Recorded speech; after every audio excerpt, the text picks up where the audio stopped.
Nakalimutan sayang. natin magbilin sa ano, yung mga naka ano, Ayan, boss. Wilkins.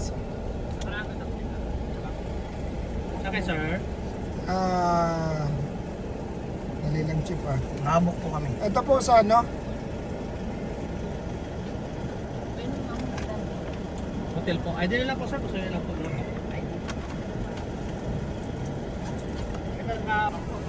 Ay, boss. kumakain ng araw sa ano.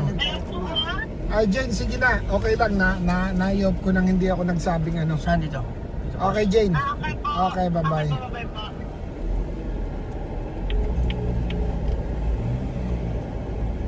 Sa reception na lang tayo muna. Eh, pagka-park natin, kumain tayo. Then sa reception na tayo mag-stay.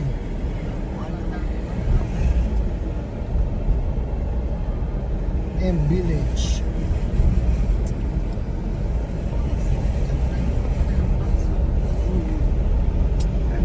Gagawa sila ng mga residential ano rito. Parang mahal na ang presyo. Boss, na-traffic na siguro sila. Mga na-traffic. Sabi ko sa'yo, Layo din ang ano natin eh, pero dire-diretso kahit mabagal. ganda, di ba? Oo, kahit mabagal. Eh sila 23 kilometers pa, so mga 8. Ini-expect ko na nauna na sila dito. Kasi tagal natin. Traffic yun. Hindi naman, mga 25 minutos na lang. Hapa na naman na siguro. Okay na.